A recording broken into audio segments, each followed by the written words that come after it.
Mark Olson watched little Elara chase sunsprites across the Aethelgard Park gardens, his calloused hand, more used to a tool's handle, now loosely holding a child's discarded juice pack. The soft plastic yielded slightly under fingers that still remembered the unyielding chill of weaponized steel. The air shimmered with the gentle pulse of the building's shield and the soft scent of night lilies, a clear contrast to the harsh grind Kyle had once known as daily work. Rest was. Quiet, he often thought, perhaps a little too quiet for a man whose heart still beat to the rhythm of a combat drop. Zyla, a small Ferengi child whose age might equate to 6 Earth years, maybe 8, let out a peal of giggles. His large, innocent eyes, the color of warm amber, sparkled with delight, and his prominent ears, so characteristic of his species, twitched with excitement. He clutched a well-loved plush gree worm in one hand, its green, segmented body floppy from countless adventures. With his other hand he presented his latest prize to Kyle. "Look, Kyle, I got one," he chirped, cupped palms forming a tiny glowing prison for a particularly bright lumifly. From a nearby terrace overlooking the meticulously sculpted gardens, Ambassador Lita, Zyla's mother, paused in her review of a shimmering datapad. A sharply dressed, authoritative Ferengi diplomat, her tailored indigo robes spoke of status and wealth. For a fleeting moment, the astute calculation in her gaze softened, a flicker of maternal warmth touching her features as she observed the human and her son. Then, with a subtle sigh almost too quiet to hear, she refocused on the complex trade schematics displayed before her. Kyle offered a low murmur of approval. "That's a beauty, Zyla. A real champion." His gaze, however, did more than admire the captured insect. It swept the garden's perimeter, the ornate Silosian statuary, the dense banks of alien flora, the shimmering boundary of the kinetic shield, a habitual, almost subconscious threat assessment that never truly ceased. He noted the way Zyla was eyeing a delicate, priceless Silosian crystal sculpture, its facets refracting the garden lights into 1,000 rainbows. "Careful there, little man," Kyle said, his voice gentle but firm, subtly redirecting the child's adventurous trajectory with a light touch on his shoulder. "That one's older than your grandpa's first bar of latinum." Then a sudden, unnatural quiet settled over the usually vibrant garden. The distant, ever-present drone of Xylos Prime's sprawling cityscape, the melodious chirping of unseen local avians, even the subtle hum of the garden's own climate control systems, all seemed to momentarily dampen, to recede into an unnerving stillness. It was a detail almost imperceptible, but Kyle's heightened senses, honed by years where such anomalies meant imminent danger, registered it with a cold prickle of unease that tightened the skin across his shoulders. 4 masked figures clad in dark, non-reflective tactical gear materialized from behind a screen of dense, crimson-leafed ornamental foliage. They moved with a practiced, predatory silence, their forms low and urgent. Energy sidearms, matte black and menacing, were held at the ready.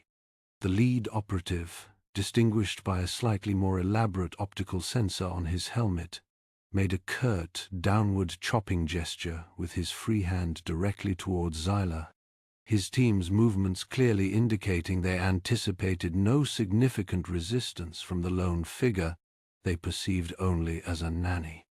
In the microsecond it took for the attackers to commit, Kyle's gentle demeanor vanished, stripped away like a discarded cloak.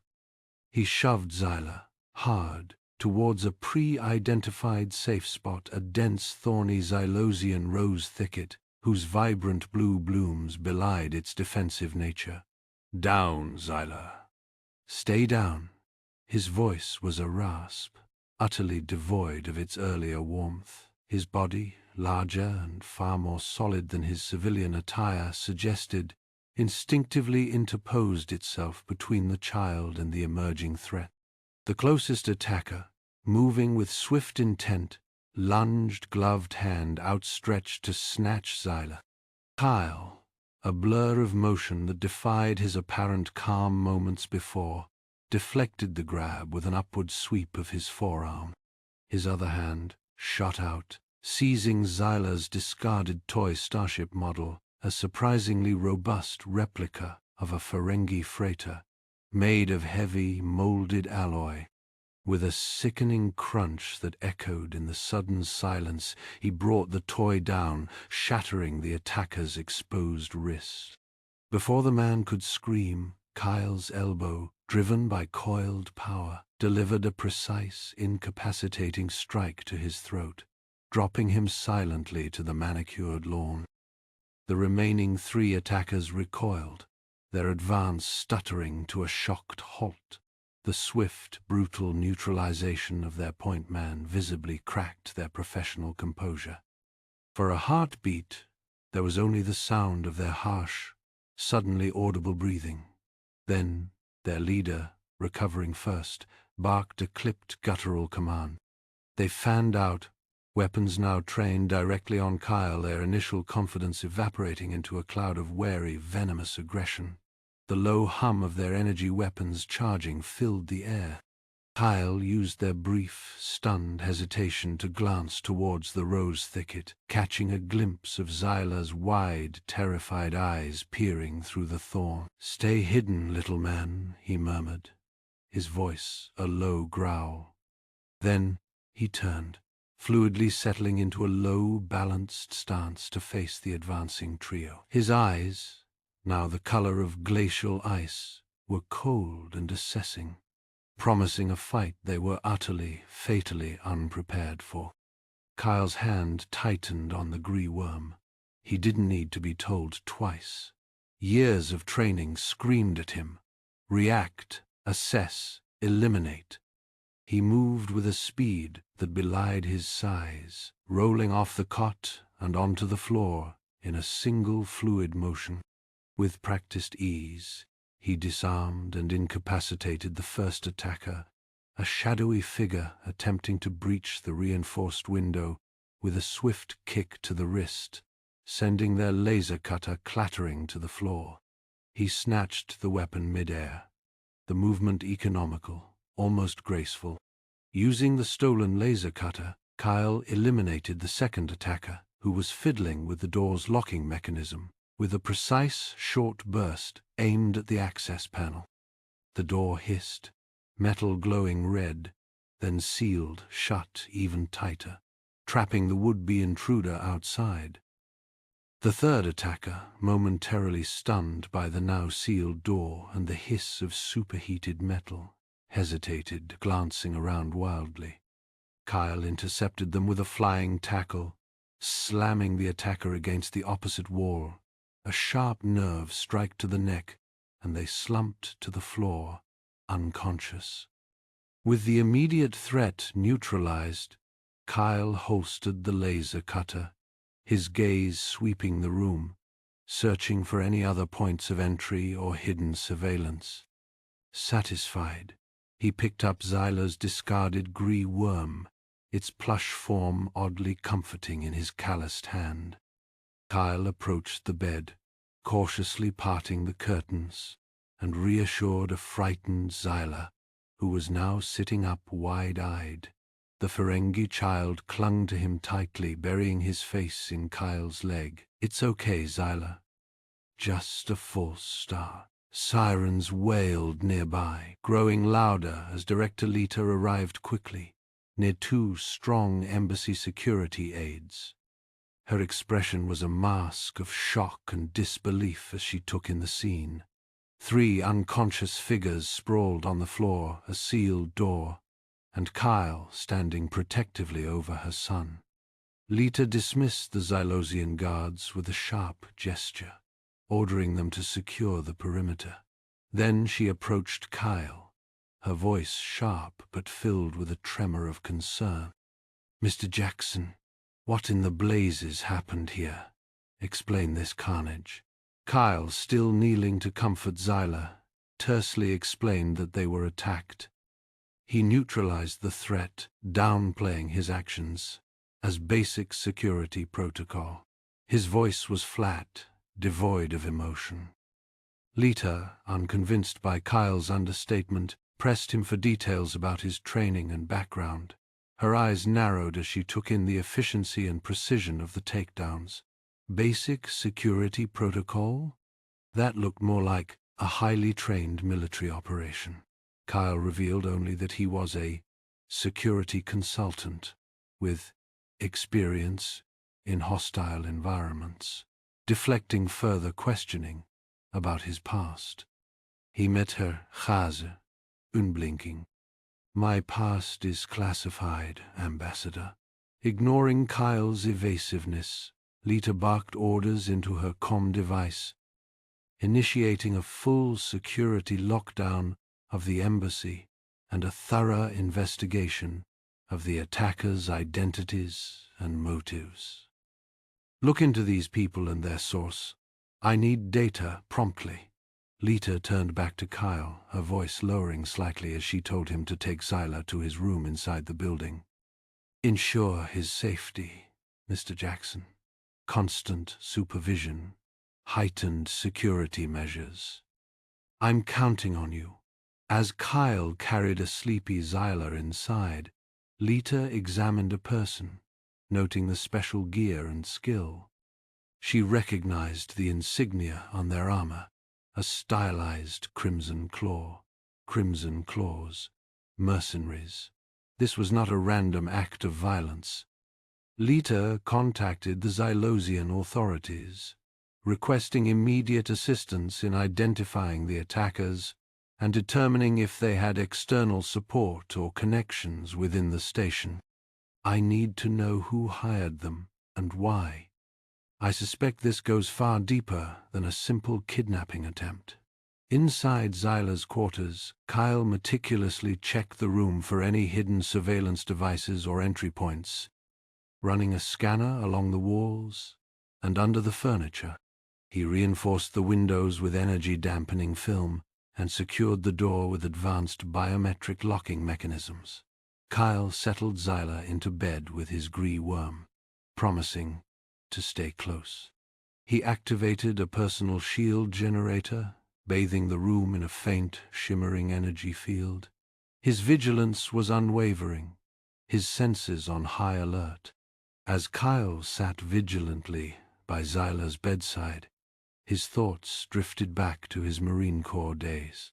A brief, fragmented flashback of a chaotic firefight on a burning world, intercut with Zyla's innocent sleeping face, highlighting the stark contrast between his past and present, the screams of the dying replaced by the soft hum of the shield generator. A low-level alert flashed again on Kyle's wrist-mounted comm device, this time accompanied by a coded message. "Security breach Sector Gamma 7. Multiple hostiles detected. Awaiting confirmation." Kyle Jackson watched the schematic of the service bot crawl across the holographic display on his wrist device, its designated route highlighted in calming blue, except it wasn't calm. The bot, a support unit for facility care, was presently trying to access Zyla's living area via a utility hatch. "Shoot," he muttered. Fingers tapped the screen. He redirected the bot, adjusting settings and moving it toward a storage area across the building. He started a deep analysis of Zyla's living space, the soft tone of the tool just audible over the pulse of the base's energy screen. Every plush grey worm, every interactive learning pad, every seemingly innocuous toy was now under scrutiny. He needed to know if this was an isolated incident or a coordinated attack. The scan swept across the room, noting possible weak points, power lines, air ducts, even the strong alloy of the walls. His device beeped. Ambassador Lita's image flickered onto his wrist display, her large Ferengi ears twitching with barely suppressed anxiety. Mr.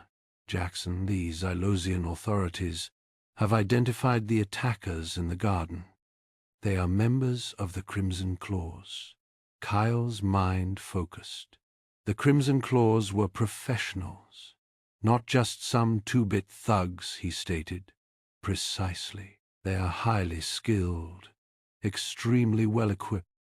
They wouldn't target Xyla without a significant payout, or a very specific objective. Lita paused, her gaze intense. Which brings me back to you, Mr. Jackson. Your performance in the garden was unexpected. I must ask again about your past, your combat experience. Any specialized training? Kyle met her gaze, his expression unreadable. Ambassador, with all due respect, my skills are proprietary. They are relevant to my role as Xyla's security consultant. Nothing more. He hated this dance, the carefully constructed lies, the need to conceal the truth. But the truth was a weapon, best kept holstered until needed. The Crimson Claws accept contracts from various factions, Mr. Jackson.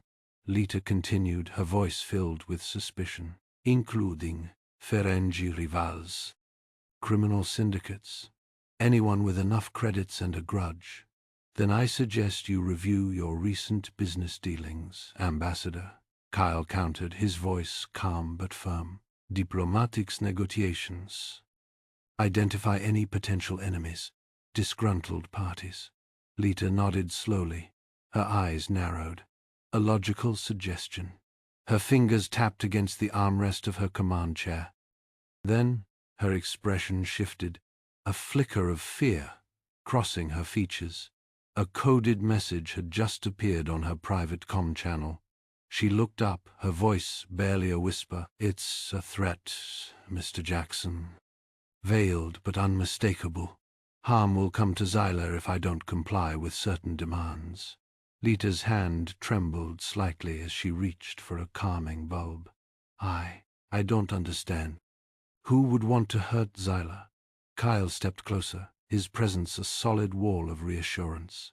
I will do everything in my power to protect Xyla, Ambassador. You have my word on that. But we need to remain calm. Rational. What if it's a distraction? Kyle continued, his eyes scanning the room, assessing every shadow, every potential entry point. A diversion designed to distract us from the true objective? To mislead you and cause a fault? He started observing them instead, using the station's call system.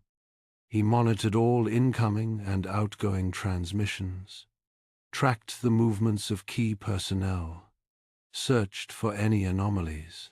The data streams flowed across his wrist display, a torrent of information that he filtered with practiced ease. A series of encrypted data transfers caught his attention. They originated from a low-level Ferengi attaché within Lita's staff, a nervous, ambitious youngling named Grunt. He was barely out of his apprenticeship, eager to prove himself and easily bought. As Kyle delved deeper into the data logs, the lights flickered, then died. Xyla's quarters plunged into darkness. The emergency lockdown system engaged with a metallic clang, sealing the door shut. Red emergency lights pulsed weakly, casting long, distorted shadows across the room. Kyle's night vision activated automatically, painting the room in shades of ghostly green. Years of training kicked in, his senses sharpening, his movements becoming fluid and precise. He moved quickly through the darkened room, his hand instinctively reaching for the pulse pistol holstered beneath his jacket. He reached Xyla's bedside, his hand gently touching the boy's forehead. Xyla stirred, whimpering softly. "It's okay, Zyla," Kyle murmured, his voice a low rumble. "I'm here." He checked the emergency power override panel. Disabled. Someone had deliberately cut off the backup power supply. They wanted them trapped. Then he heard it. A faint scratching sound coming from the ventilation shaft above Zyla's bed. Someone or something was trying to breach the room. The scratching intensified. A frantic rasp against the plasteel plating of the ventilation shaft. Then, with a groan of protesting metal, a panel on the ventilation shaft cover dislodged, clattering to the floor. A shadowy figure, silhouetted against the dim emergency lighting of the corridor outside, struggled to pull itself into the room. Kyle Jackson moved, a lifetime of training distilled into a single fluid motion. He swept Zyla behind him, shielding the small Ferengi with his body. His left hand, calloused and scarred, snaked inside his civilian jacket, emerging with a compact, high-density pulse pistol. The weapon, a relic from his ODST days, was small enough to conceal, lethal enough to stop a charging rhino. He fired a short, controlled burst. 3 pulses of focused energy slammed into the intruder's exposed limb. The figure yelped, a high-pitched Ferengi squeal, and tumbled the rest of the way into the room, landing in a heap on the floor.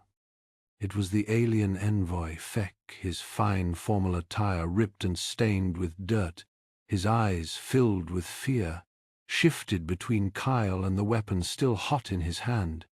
Kyle reactivated the emergency lighting with a flick of his wrist. The bright light filled the room, showing Feck's messy look and, more worryingly, the shadow hand gear he wore under his formal suit. The mercenary group, notorious for kidnappings and corporate sabotage, were known throughout the sector. A surge of fury contorted Ambassador Lita's features as she entered the room, her slender frame trembling. "Feck, explain yourself." Her voice, usually smooth and diplomatic, cracked with barely suppressed rage. The attaché groveled, his large ears twitching nervously. "Ambassador, I swear I was forced. They threatened my family." "They said they would." Lita cut him off with a dismissive wave of her hand. "Excuses. Empty, profitless excuses." Her gaze hardened, turning glacial. She gestured to 2 hulking security guards who materialized behind her. "Take him. Question him. Thoroughly." The implication hung heavy in the air. Questioning in Ferengi terms rarely involved polite conversation. "Ambassador, no!" Feck shrieked, scrambling backward. "Hold!" Kyle's voice, calm and measured, cut through the rising panic. He holstered his pistol, his gaze fixed on Lita. "Ambassador, with respect, I believe there's a more strategic approach." Lita turned to him, her expression unreadable. "Strategic? He betrayed us, Jackson. He deserves." "He's scared," Kyle interrupted, nodding towards the whimpering attaché. "And scared people make mistakes. But scared people can also be useful. Let's use him. As a double agent, he can feed them false information, lead them into a trap." Lita considered his words, her sharp Ferengi mind calculating the potential profit, or in this case the potential for minimizing loss. "And if he proves untrustworthy?" Kyle's eyes narrowed. "Then you can do whatever you want with him. But give him a chance to be useful first." A flicker of something akin to respect crossed Lita's face. "Very well, Jackson. Your plan, but he is your responsibility, and I will be watching both of you." With Lita's grudging approval, Kyle set to work. He discreetly fitted Feck with a miniature tracking device, no larger than a grain of rice, implanted behind his ear. He also gave him a concealed comm unit disguised as a button on his uniform. Kyle would be able to monitor his movements and listen in on his conversations. Under Kyle's careful guidance, Feck, his voice trembling with fear, contacted his Crimson Claws handler. "It is done," he stammered. "The security systems are disabled. The path is clear." Kyle, listening intently through the comm unit, frowned. Something in the handler's response didn't sit right. It was too clinical, too focused. "Excellent." The handler's voice crackled through the corn. "Retrieve the package and extract immediately. Do not engage unless absolutely necessary. The priority is the data crystal." Data crystal? Kyle exchanged a look with Lita. "They're not just after Xyla," he said, his voice low. "They want something else." Lita's eyes widened. "A data crystal? But what?" "Xyla," Kyle said, his mind racing. "He has an eidetic memory. He remembers everything he sees, everything he hears." Lita's hand flew to her mouth. "The negotiations, the trade routes, the secret deals. He may have unknowingly memorized sensitive information," Kyle finished. "Information someone is willing to kill for." Kyle's suspicion deepened. This wasn't just a simple kidnapping for ransom. This was about control, about power. The data crystal likely contained information that could be damaging to a powerful figure or organization, someone who wanted Lita out of the picture. Together they began a frantic search of Xyla's quarters. Toys were overturned, drawers emptied, blankets tossed aside. Finally, Kyle's hand closed on Xyla's favorite toy starship, a battered freighter he'd won at a Xylosian trade fair. He ran his fingers along the hull, feeling for any hidden compartment. There, a small, almost imperceptible seam. With a click, a panel slid open, revealing a small, unassuming data crystal. It looked innocuous, harmless, but Kyle knew better. As Kyle examined the data crystal, a sudden flicker in the lighting caught his attention. A split second later, a series of explosions rocked the outer perimeter, shaking the entire structure. Lita's comm unit buzzed urgently. She answered it, her face paling as she listened. "The shield is down. We have several alerts. A security team is on site." Her voice was strained with worry. Kyle mumbled quietly. "The power outage, the shield deactivation, the explosions, it was all coordinated. A carefully orchestrated attack designed to create a window of opportunity for the Crimson Claws to extract Xyla and the data crystal." He glanced at Lita, his expression grim. "They're coming for him, and they're not going to stop until they get what they want." He grabbed Xyla's hand, pulling him closer. "We need to barricade this door." Lita, however, stood frozen, her eyes fixed on the data crystal in Kyle's hand. "We can't let them have that," she said, her voice barely a whisper. "It's vital. It could ruin me." Kyle grabbed a nearby table, shoving it against the door. "We need to get Xyla out of here, to a safe location." "No," Lita snapped, snatching the data crystal from his grasp. "We can't leave this behind. It's more important than you know." The sound of heavy footsteps echoed in the corridor outside, growing closer with each passing second. The Crimson Claws were almost upon them. Kyle stared at Lita, his lips pursed. "Ambassador, we don't have time for this. We need to prioritize Xyla's safety." Lita clutched the data crystal to her chest, her eyes blazing with a fierce, almost manic intensity.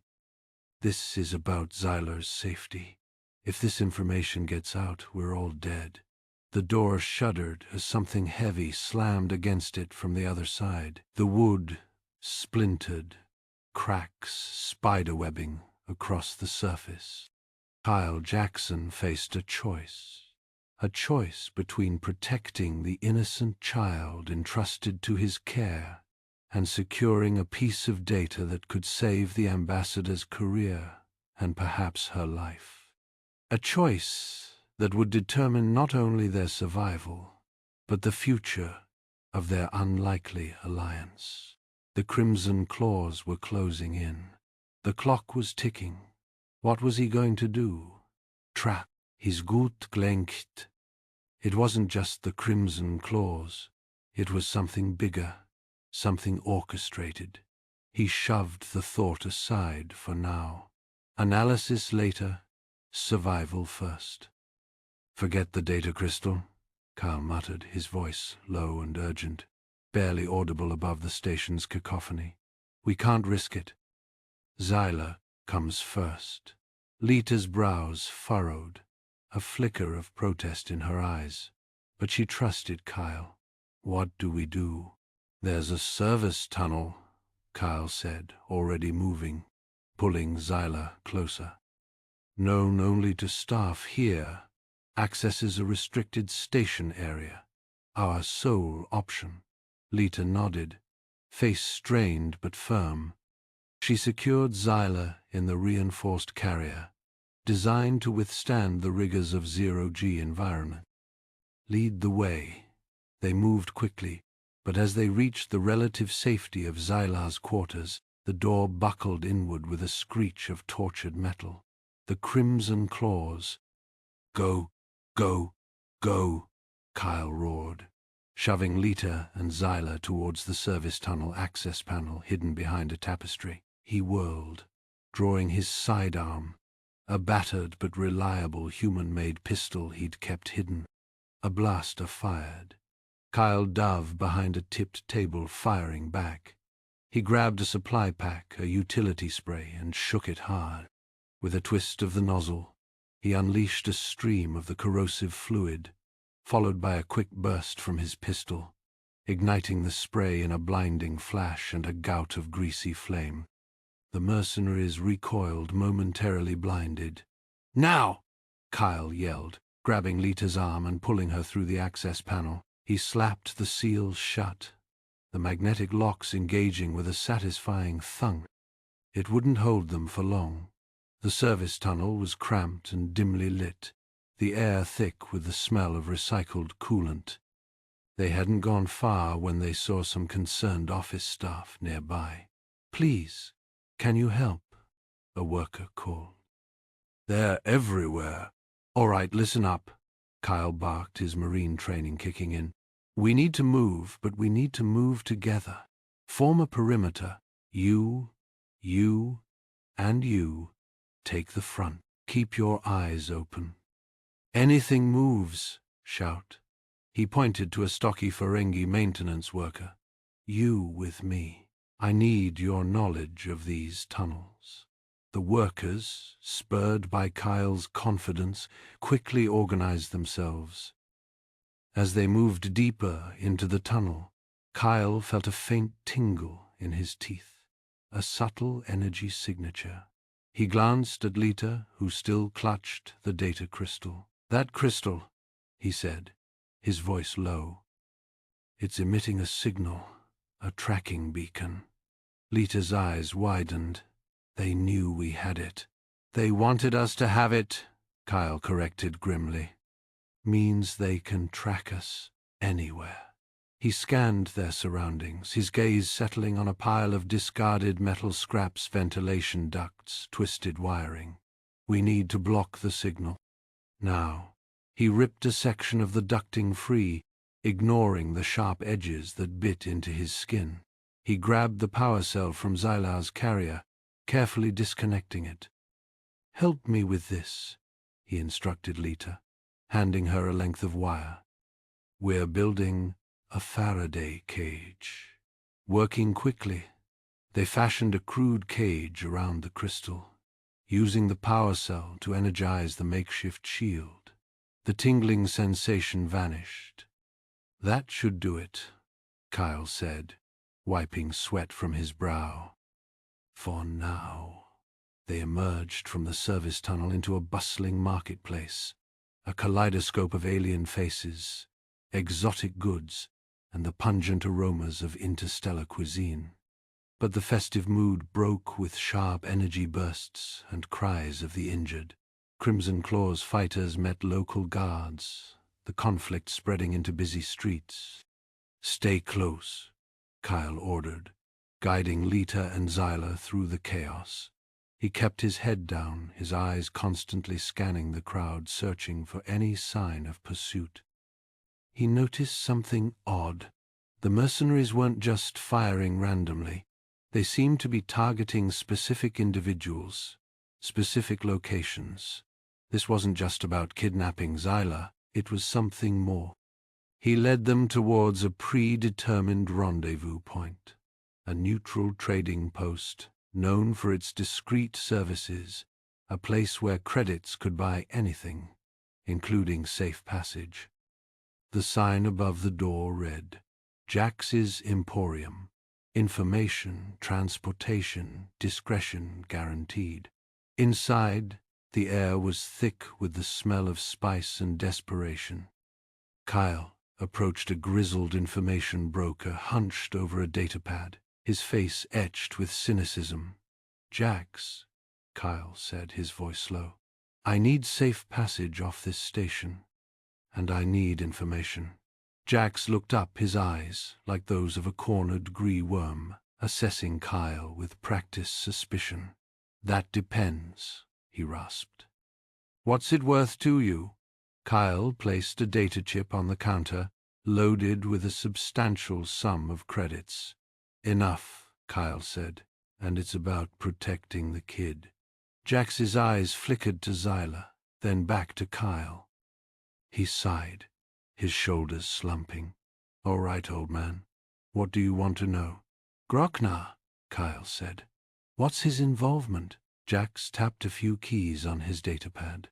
"Groknar's put a bounty on the kid's head. A big one. Every bounty hunter and mercenary on this station is looking for him." Kyle's fists tight. "Damn it." Jax slid a small package across the counter. Disguises, false identities, and a hidden compartment in a cargo container scheduled for transport off-station in the next hour. It's your best shot. As they prepared to leave, Kyle paused, his gaze fixed on the crowd milling outside. He saw someone he knew, a security officer who dismissed his worries about safety days before. The officer spoke into a comm, eyes darting. Kyle felt a chill. It wasn't just a bounty, it was a setup. They were walking into a trap. Kyle's eyes narrowed, his gaze fixed on the Ferengi security officer Goran, who stood a little too casually near the boarding ramp. He subtly nudged Lita. "Abort," he whispered, his voice barely audible above the hum of the station. "Goran's a double. He'll signal our location as soon as we're inside." Lita's ears twitched, her eyes widening almost imperceptibly. Years of Ferengi trade negotiations had honed her instincts for deception. She trusted Kyle's read. "This is outrageous," she boomed, her voice carrying across the docking bay. 90 bars of latinum for transport. I've paid less for entire planets." She stormed towards the manifest clerk, gesturing wildly, drawing Goran's attention and effectively delaying his signal. The clerk, a thin Rhodian, visibly wilted under her tirade. Kyle used the distraction to steer Lita and Zyla away from the boarding ramp, melting into the throng of beings haggling over prices and hawking wares in the crowded marketplace. "Stay close," he murmured, his hand resting lightly on Zyla's shoulder. He scanned the crowd, his senses on high alert, searching for Goran or any other sign of pursuit. Goran, his suspicions confirmed by their sudden change of direction, discreetly tapped his comm. 2 figures emerged from the shadows near a food stand. Crimson Hawk's agents, their faces hidden by dark visors, hands resting on the weapons slung across their chests. The search began. As they navigated the labyrinthine marketplace, a hulking figure stepped into their path, blocking their way. The air grew thick with the musky scent of reptile. It was a Trandoshan, easily 7 feet tall, his scaled hide scarred and weathered, a blaster pistol holstered at his hip. Krell, the bounty hunter. His reptilian eyes locked onto Xyla.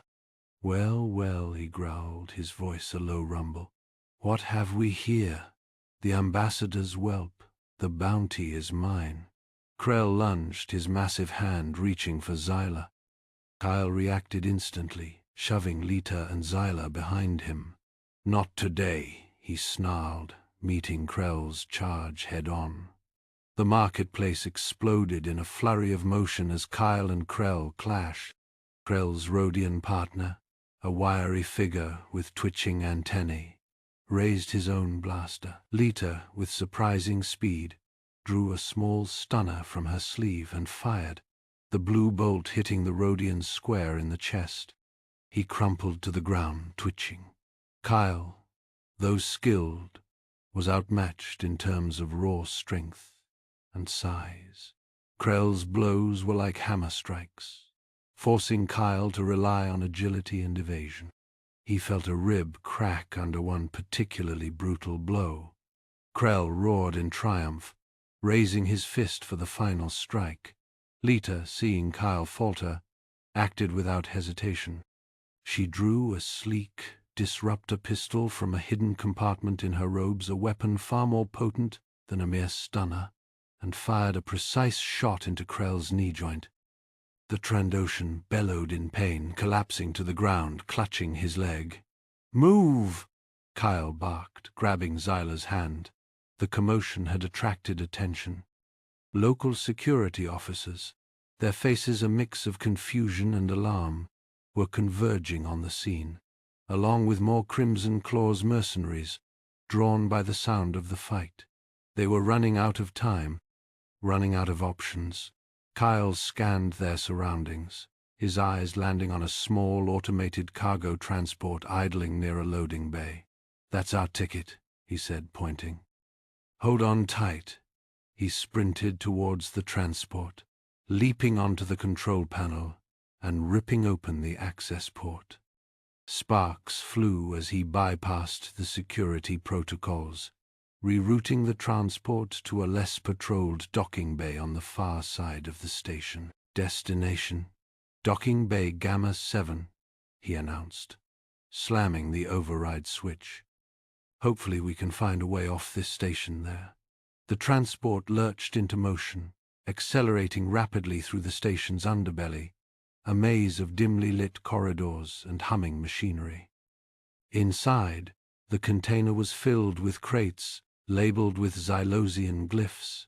Lita examined one closely, her ears flattening in concern. "Fire crystals," she said grimly. "Volatile Xylosian fire crystals. Used for powering energy weapons." "Great," Kyle muttered. "Just what we needed. A mobile bomb." Lita's expression darkened. "Worse," she said. "These are being smuggled to the Void Serpents, a pirate faction operating in the Outer Rim." Suddenly, a flashing red light filled the container. A security vehicle, driven by none other than Goran, pulled alongside the transport, its comm speaker crackling to life. "This is station security. Halt immediately. You are ordered to surrender." Kyle gripped the controls, his fist clenched. "Not an option," he said, initiating a series of evasive maneuvers, sending the cargo transport careening wildly through the narrow corridors. The transport shuddered violently as it narrowly avoided colliding with a maintenance drone. A stray shot from Goran's vehicle pierced the container wall, sending sparks flying. A small fire erupted among the volatile fire crystals, the flames licking at the crates. "Fire!" Xyla cried, his voice filled with terror. Kyle wrestled with the transport's controls, simultaneously trying to extinguish the flames With a jury-rigged extinguisher system, he managed to put out the fire, but the incident had damaged the container's structural integrity. The metal groaned and buckled, the air thick with the acrid smell of ozone. Reaching docking bay Gamma 7, they found it far from deserted. Heavily armed figures, clad in black leather and sporting the serpentine tattoos of the void serpents, stood guard, expecting the arrival of their cargo. Then, with a screech of tearing metal, Goran's security vehicle crashed through the docking bay doors, spinning out of control and coming to a rest in a shower of sparks. The docking bay erupted in chaos. A three-way standoff between Kyle, the pirates, and the compromised security officer.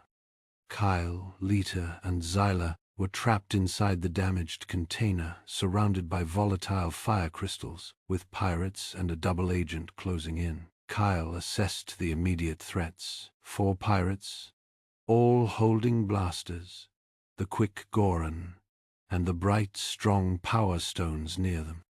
The container, already scarred from previous impacts, wouldn't withstand much more punishment. He could feel the vibrations through the deck plating, a low thrumming that spoke of structural fatigue. A flashbang grenade, smuggled in his boot compartment, a relic from his ODST days, was his only immediate advantage. He palmed it, thumbing the activation switch. "Brace yourselves," he muttered, more to Lita than to Zyla, whose small hands gripped his leg.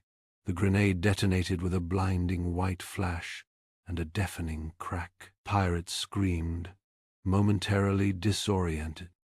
Kyle used the chaos to shove Lita and Zyla behind a stack of reinforced crates, providing a sliver of cover. Lita, even amidst the confusion, was already tapping furiously at her wrist-mounted datapad, her fingers flying across the screen. "Trying to lock down the docking bay," she hissed. "Security protocols are sluggish." "Human military tactic, that flashbang," a voice rasped, cutting through the ringing in Kyle's ears. Captain Zara, eye gleaming, a sharp smile on her face, stood at the container's edge, weapon raised. More than just a sitter, right? Zara issued a command. "Focus fire on the container.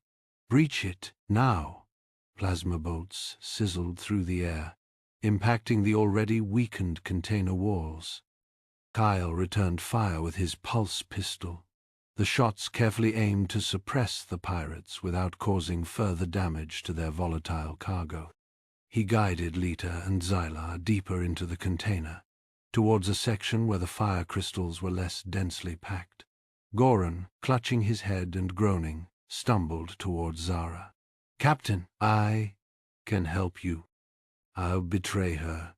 Just spare me a share of the profits." Zara spat on the deck. "You're a liability, Goran." She gestured to her crew. "Subdue him, alive.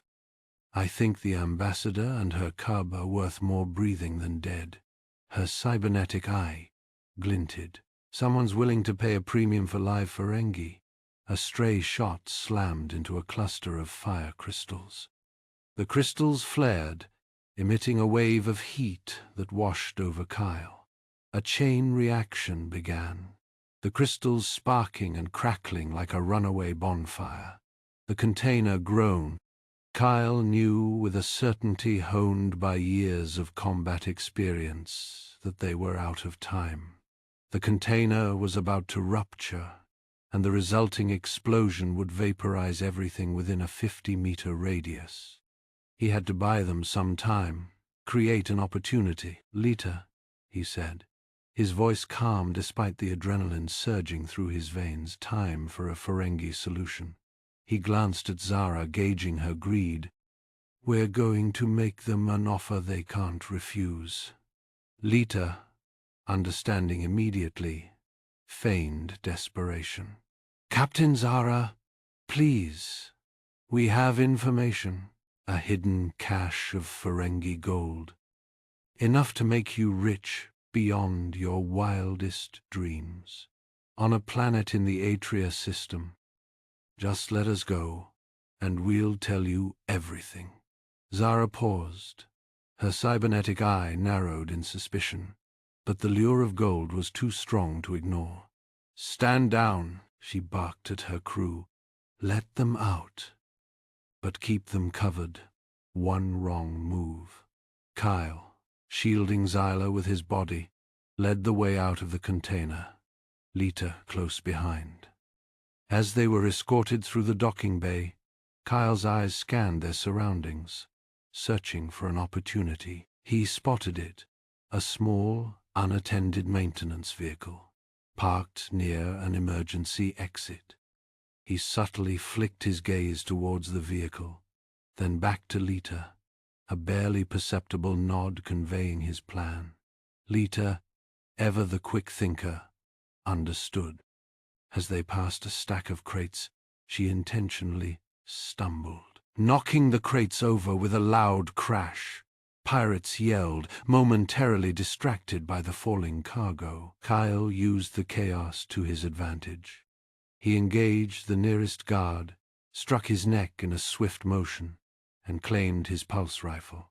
Another guard turned, but Kyle reacted faster, a quick burst stopping him instantly. He scooped up Xyla, sprinting towards the maintenance vehicle, Lita right behind him. "Open fire!" Zara shrieked, her face contorted with rage. "Kill them all!" Plasma bolts streaked past them as Kyle reached the vehicle, shoving Xyla into the passenger seat and jumping behind the controls. The engine sputtered, then roared to life. He slammed the accelerator, the vehicle lurching forward. As they sped towards the emergency exit, a pirate hurled a magnetic mine, which slammed against the vehicle's hull with a metallic clang. Kyle glanced at the mine, its timer flashing ominously. He had seconds, maybe less. Abandon the vehicle and risk capture? Or keep driving and hope to reach safety before the explosion ripped them apart? His grip tightened on the controls, his mind racing, calculating the odds. He glanced at Xyla, his small face etched with fear, and then at Lita, her eyes filled with a mixture of terror and trust. He knew what he had to do. The maintenance vehicle roared to life, its engine whining as Kyle slammed the accelerator. He wrestled the controls, weaving through the docking bay's cluttered lanes, pulse rounds sizzling past the reinforced viewport. Red emergency lights strobed, painting the scene in a chaotic dance of danger. Lita, her brow furrowed in concentration, tapped furiously at her datapad. The screen displayed cascading lines of code and schematic diagrams. "I'm trying to override the mine's magnetic lock," she said, her voice tight with urgency. "But the schematics are fragmented. Ferengi engineering at its finest or worst, in this case." Xyla, small and trembling, clung to Kyle's leg. His large Ferengi ears twitched with every explosion.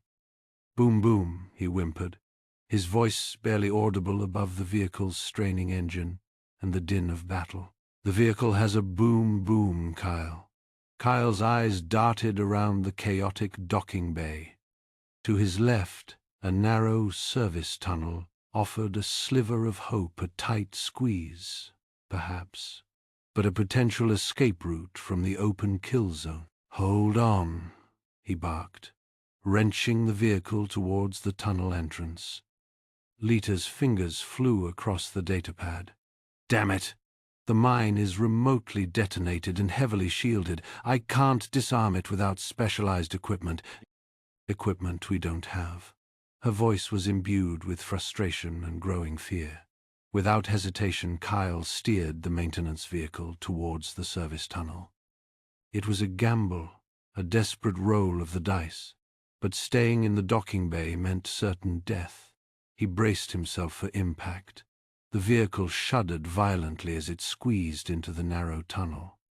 Metal screeched against the walls, showering the interior with sparks and dislodged plating. The lights flickered erratically, threatening to plunge them into darkness. Kyle gripped the controls, muscles straining, fighting to maintain control as the vehicle bucked and scraped its way forward. From behind, Zara's voice, amplified by a comm system, echoed through the tunnel. "After them!" He won't get far in that tin can. The pirates, knowing the vehicle's limitations in the confined space, pursued on foot, their heavy boots pounding against the metal floor. Suddenly, Lita's datapad chimed, displaying a coded message. Her eyes widened as she read it. "Kyle, a contact. He says Groknar isn't after ransom. He knows why Groknar wants Zyla." Kyle spared a glance at Lita, his expression grim. "What is it? What does he want?" Lita swallowed hard, her voice trembling. "Zyla, he possesses a unique genetic marker. Something Groknar needs to create. A bioweapon. Something that will give him complete control of the spice trade." The revelation hit Kyle like a physical blow. Groknar's interest in Zyla wasn't just about money or power. It was about something far more sinister, something that could threaten countless lives. He gripped the controls tighter, his determination hardening. He wouldn't let Groknar get his hands on Zyla, not while he still drew breath. The tunnel opened abruptly into a larger maintenance area. Kyle slammed on the brakes, the vehicle skidding to a halt near a row of damaged escape pods. One of them, battered but functional, offered a glimmer of hope. "Get to the escape pod," Kyle ordered, his voice urgent. "I'll set it for a predetermined safe location. We're running out of time." As Lita unbuckled Zyla, Zara and her pirates burst into the maintenance area, weapons raised, blocking their path to the escape pod. The pirates spread out, taking cover behind overturned crates and maintenance equipment. Kyle didn't hesitate. He grabbed a discarded plasma wrench from the vehicle's toolbox and charged, using the maintenance vehicle as cover. Pulse fire ripped through the air, tearing holes in the vehicle's already damaged hull. He moved with a speed and precision that belied his age, a whirlwind of controlled violence. Lita, despite her lack of combat experience, proved surprisingly resourceful. Reaching into a hidden compartment in her diplomatic attire, she produced a sleek stun weapon. With a flick of her wrist she fired, incapacitating one of the pirates with a jolt of concentrated energy. Kyle, seeing the opening, pressed his advantage. He dodged a volley of pulse fire and slammed the plasma wrench into the chest of another pirate, sending him sprawling. He cleared a path to the escape pod, his movements economical and deadly. "Go! Go now!" he yelled, his voice hoarse. The mine's timer, displayed on the vehicle's console, flashed ominously. 0, 5, Ling den Sifen, Ling den Samfen. Kyle shoved Lita and Zyla towards the escape pod, programming the launch sequence with practiced ease. Destination: Xylosian High Council Station. They'll be safe there. Lita turned, her face etched with horror. "Kyle, no. You have to come with us." He shook his head, his expression resolute. "There's no time. And someone has to make sure those pirates don't follow you. This is the only way to stop Groknar." "But," Lita's voice cracked with emotion. "Go, Lita," Kyle said softly, his eyes locking with hers. "Protect Zyla. That's all that matters now." He activated the escape pod's launch sequence, sealing the hatch. With a hiss of compressed air, the pod detached from the station and shot into the void. The world dissolved into a searing white flash. Kyle Jackson threw himself toward the nearest access hatch, the deck plates vibrating violently beneath his boots. The magnetic mine planted with ruthless precision on the maintenance vehicle detonated. From the escape pod window, Lita watched the docking bay bloom into a silent inferno.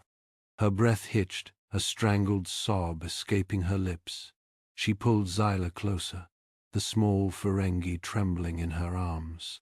Kyle, gone. The thought was a physical blow, stealing the air from her lungs. He had been more than just hired muscle. He was irreplaceable.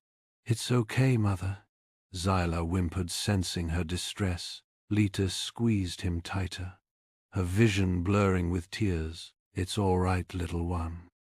We'll be safe." She didn't believe it herself. The escape pod launched, magnetic clamps releasing with a jarring thud. Acceleration pressed them into their seats as the pod shot away from the crippled station toward the designated safe location, a remote Silosian trading outpost, a safe location that suddenly felt very far away. Kyle coughed, the air thick with the acrid stench of burning metal and ionized atmosphere. His head throbbed, and his left arm screamed in protest. He'd slammed into the access hatch hard, but he was alive. He spat out a mouthful of metallic-tasting dust and staggered to his feet. Lita, Zyla. He had to reach them. He fumbled for his comm, activating the emergency channel. Static. He tried again, cycling through frequencies. Nothing. Blocked. Damn it. Inside the escape pod, Lita's fingers flew across the control panel, accessing the pod's limited communication system. She tried hailing the Xylosian outpost, her voice tight with anxiety. "Xylosian trading post. This is Ferengi escape pod, designated. Designated. Never mind. This is Ambassador Lita requesting immediate assistance. We are en route. Repeat, we are en route." Only Static answered. Zyla tugged at her sleeve, his large eyes filled with worry. "Where's Uncle Kyle, Mother?" Lita's voice cracked. "He's gone to help the stars, little one. He's a very brave man." The lie tasted like ash in her mouth. A klaxon blared, the harsh sound echoing in the confined space. Lita cursed under her breath. The navigation system flickered erratically, displaying a string of error codes. "Malfunctioning navigation system detected. Course deviation imminent. Power reserves critical." The pod lurched violently, throwing them against their restraints. Their trajectory was skewed, sending them off course and draining power reserves faster than expected. Another warning flashed across the screen. Emergency beacon offline. Lita's hope dwindled with each passing moment. They were alone, adrift, and without a way to call for help. Kyle, grimacing, managed to pry open a damaged maintenance panel. Inside, amidst a tangle of wires, he found a functional .com device. He activated it, his voice strained. "Lita, this is Kyle. Do you read me?" "Lita, Zyla, respond." The signal was weak, barely a whisper against the background noise of the station. Then a flicker of hope. Lita's ears perked, straining to hear over the whine of the failing life support systems. A faint, garbled signal, barely audible. "K. Yile is Ace. Yo." The transmission cut out, swallowed by static. "Kyle," she screamed into the corn, her voice raw with desperation. "Kyle, we're here!" "We're." Static. Nothing but static. The escape pod shuddered violently as it plunged into the upper atmosphere of a gas giant. The swirling clouds of ammonia and methane, a terrifying spectacle outside the viewport. Alarms wailed as the pod was buffeted by turbulent winds and searing heat. Systems began to fail, one by one. Lita, her face grim, worked frantically at the control panel. She couldn't contact anyone, couldn't change their course, but perhaps. Rule of acquisition number 10. Opportunity plus instinct equals profit, even if that profit was survival. She rerouted power from the failing environmental scrubbers and the deactivated entertainment system to the life support, buying them precious extra minutes. Kyle, ignoring the throbbing pain in his arm, limped through the wreckage-strewn corridors of the station. He needed a ship, a transport, anything to reach them. His marine training kicked in, overriding the pain, focusing his mind on the mission. Find Lita and Xyla. The escape pod crash landed with bone-jarring force on a floating Xylosian mining platform, one of hundreds dotting the swirling atmosphere of the gas giant. The pod was a mangled wreck, barely recognizable. Lita, bruised and shaken, unstrapped Xyla from his seat. They stumbled out into the dimly lit docking bay, the air thick with the smell of ozone and gas. A group of rough-looking Xylosian miners, their faces etched with suspicion, surrounded them. They carried mining tools that looked suspiciously like weapons. Lita straightened her spine, forcing a diplomatic smile. "Greetings. I am Ambassador Lita of Ferenginar. Our escape pod has experienced unforeseen difficulties. We require assistance." One of the miners, a hulking Xylosian with a scarred face, stepped forward. "Ferengi, trouble always follows you profit-mongers. What makes you think we'll help you?" Lita's eyes narrowed. She knew how to play this game. Information, valuable information regarding Daimon Groknar's recent activities. Information that could be quite profitable to the right parties. She paused, letting her words sink in. Information about the blockade of the Xylosian trading outpost. The miners exchanged uneasy glances. "What blockade?" the scarred Xylosian demanded. Lita smiled, a predatory glint in her eyes. "Precisely. Information worth. A safe passage, repairs, and a discreet communication to a neutral party." Meanwhile, Kyle had managed to borrow a small transport ship, a battered freighter with a questionable history. He punched in the coordinates for the gas giant, his face hardened with persistence. He was coming. As Kyle's hijacked transport sped toward the swirling clouds of the gas giant, the weary Xylosian miner quietly activated his comm. "Groknar, this is Krell. I have the delegate and her ward." They crashed on platform Gamma 7. He paused, listening to the response. "Understood. I will await your instructions."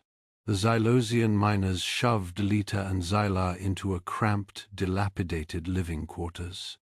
The air hung thick with the smell of rust and stale synth ration. Corrugated metal walls, cold to the touch, pressed in on them.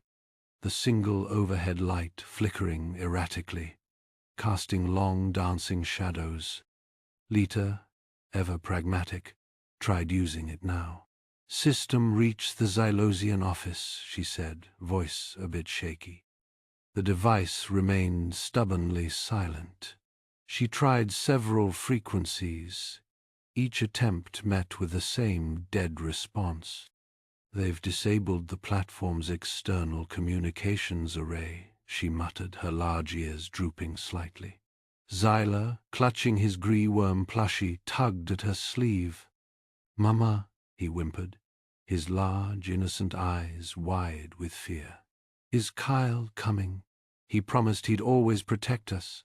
Lita knelt, pulling him close. "Of course, Xyla. Kyle is very resourceful. He'll find us." Her voice was firm, but a tremor betrayed her own fear. "He has to," she thought, her drive hardening. She wouldn't let Groknar win. Turning away from Xyla, Lita ran her hand along the wall, her fingers tracing the seams of the corroded metal plating. Near the floor, she noticed a panel that sat slightly askew, the edges not quite flush with the surrounding wall. A flicker of hope ignited within her. She pressed against the panel, feeling a slight give. "Zyla, stand back," she instructed, her voice low. "I think I found something." Light years away aboard the Bounty's Luck, Kyle wrestled with the controls. The transport ship shuddered violently as it plunged deeper into the swirling atmosphere of the gas giant. "Damn it!" he cursed, pounding his fist on the console. "Engine stabilizer failing." Atmospheric dampers are shot to hell. Alarms blared, bathing the cockpit in a harsh red light. He rerouted power, bypassed faulty circuits, and coaxed the aging engine back to a semblance of functionality. His movements economical and precise. Sweat beaded on his forehead as he fought to maintain control. The repairs were temporary, he knew. A desperate gamble to buy him time. His mind flashed back to Gunnery Sergeant Reynolds, the 7th ODST's grizzled tech specialist, during a particularly brutal orbital drop. "Gas giants. Jackson," Reynolds had rasped, his voice distorted by the comms. "They're like angry women. Gotta finesse 'em. Find their rhythm or they'll chew you up and spit you out." Kyle gripped the controls tighter, remembering Reynolds' words. Human adaptability, honed by generations of pushing limits, was his only advantage now.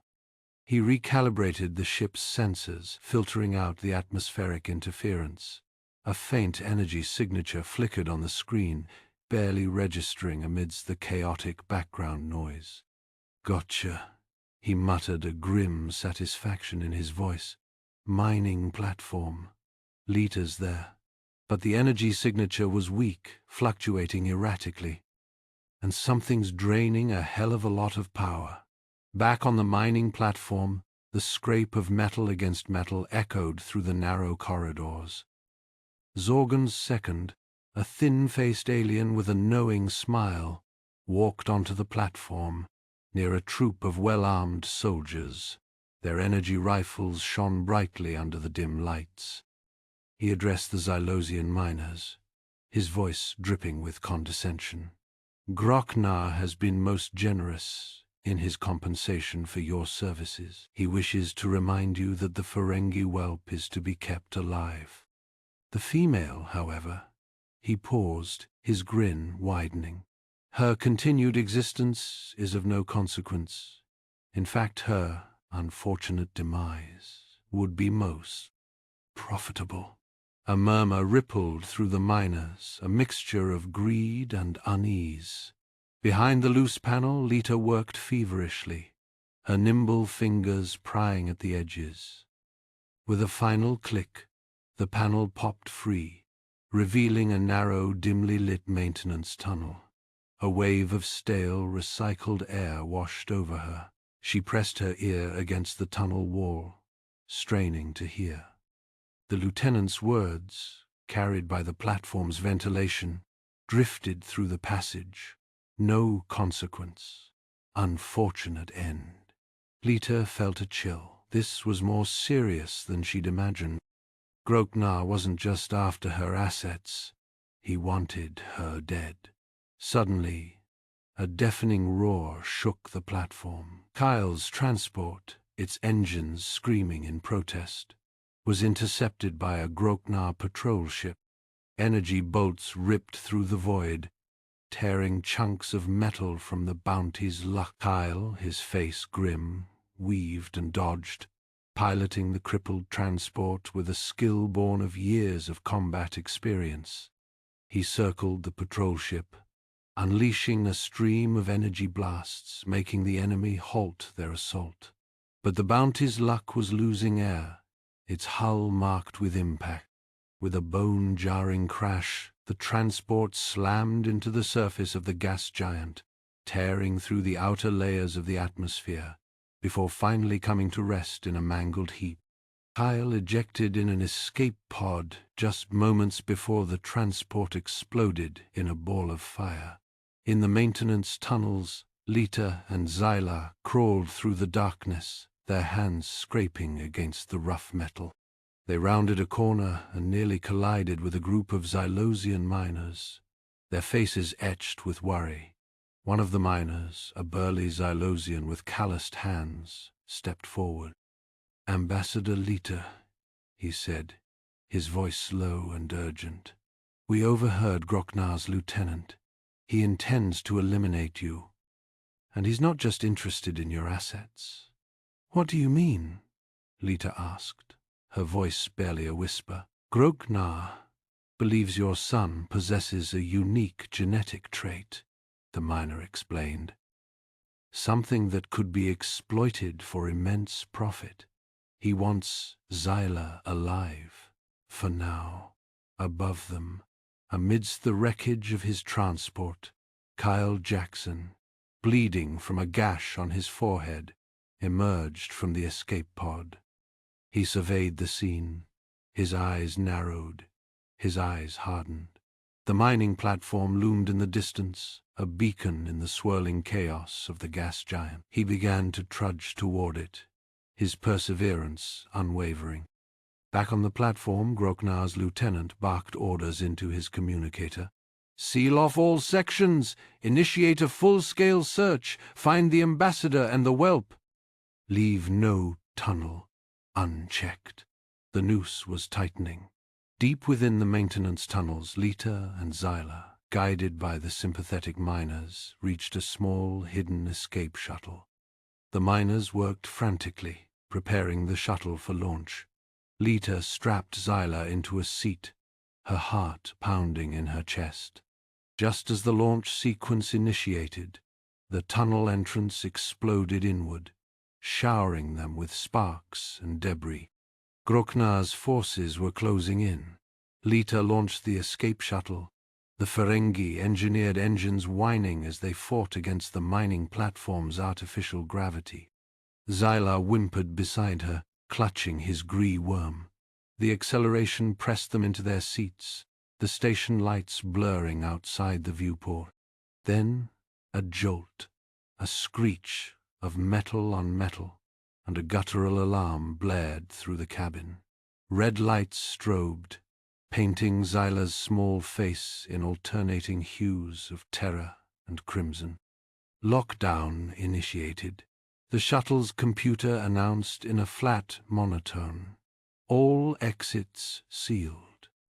Repeat, "All exits sealed." Outside, through the viewport, Lita saw the heavy blast doors of the launch bay slam shut, sealing them in. But it wasn't just them. She saw Xylosian miners, caught in the corridors, desperately hammering on the closing doors, their faces contorted in panic. One, a young female with bright blue skin, was crushed beneath a descending security panel, her cry cut short. Another was vaporized by an automated turret that had sprung to life, its targeting reticule sweeping across the corridor with lethal precision. Lita's breath hitched. Escape or rescue? Zyla whimpered again, burying his face in her shoulder. "Mother, I'm scared." Her hand hovered over the autopilot controls. Escape. Get Zyla to safety. It was the Ferengi way, but those faces, those dying faces. "Computer, override autopilot," she barked, her voice tight. "Target external security systems. Limited weapons fire only. Minimize collateral damage." The shuttle lurched as Lita wrestled control. She targeted the automated turrets, the security panels, the lockdown mechanisms, firing short, controlled bursts from the shuttle's laser cannons. Explosions rocked the platform, shaking the shuttle violently. But with each blast, she bought the surviving miners a few precious seconds, a chance to flee into the maze of maintenance tunnels. Far across the gas giant, clinging to the exterior of the mining platform like a limpet mine, Kyle watched the shuttle launch. He saw the brief flash of hope, followed by the brutal lockdown. He saw the distant explosions, the frantic movements of figures near the sealed exits. "Damn it," he growled, his breath frosting in the thin atmosphere. Lita was trapped. His gloved fingers danced across the keypad of his demolitions kit. He selected a micro-charge, setting the timer with practiced ease. He pressed the charge against the outer hull, targeting a section marked on his internal schematics as a restricted maintenance access point. The muffled explosion sent vibrations through the platform. A rush of air sucked at his suit as a small ragged hole appeared in the hull. He squeezed through the jagged metal tearing at his suit and dropped into the darkness. Inside, the mining platform was a labyrinth of narrow corridors and cramped maintenance tunnels. Groknar's lieutenant, a hulking brute with a scarred face and cybernetic implants, surveyed the scene from a mobile command center. "Deploy the hounds," he snarled into his corn. "Locate the ambassador and her whelp. Thermal scanners, sonic detectors. I want them alive, but compliant. And remove any Xylosian forces in the way." A squad of mercenaries, clad in dark armor and armed with blasters, fanned out through the tunnels. Their thermal scanners painted the environment in shades of red and orange, highlighting the heat signatures of living beings. Sonic detectors pulsed, mapping the tunnels with eerie precision. Lita, clutching Xyla's hand, led the surviving miners through the maze. The tunnels were dark, damp, and claustrophobic. Pipes leaked a viscous, foul-smelling fluid. The air was thick with the stench of ozone and decay. This way, a grizzled Xylosian miner rasped, his blue skin streaked with grime. "I know a shortcut." They scurried through a narrow passage, the walls closing in around them. Suddenly, a section of the tunnel collapsed, sending a shower of rock and dust. A young miner screamed, his leg pinned beneath a fallen beam. Kyle moved through the maintenance tunnels like a ghost, his senses on high alert. He heard the distant sounds of gunfire, the panicked cries of the miners, the methodical sweep of the mercenaries' equipment.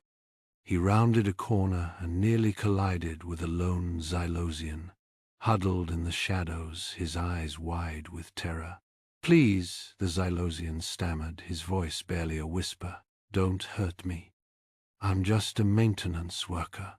Kyle sized him up in an instant, scared but not hostile. "I'm looking for Ambassador Lita," he said, his voice low and steady. "I need your help." The Xylosian hesitated, then nodded reluctantly. "I know the tunnels," he said.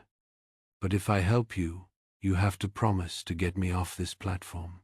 Ahead, Lita and the miners stumbled upon a hidden compartment, concealed behind a loose panel in the tunnel wall.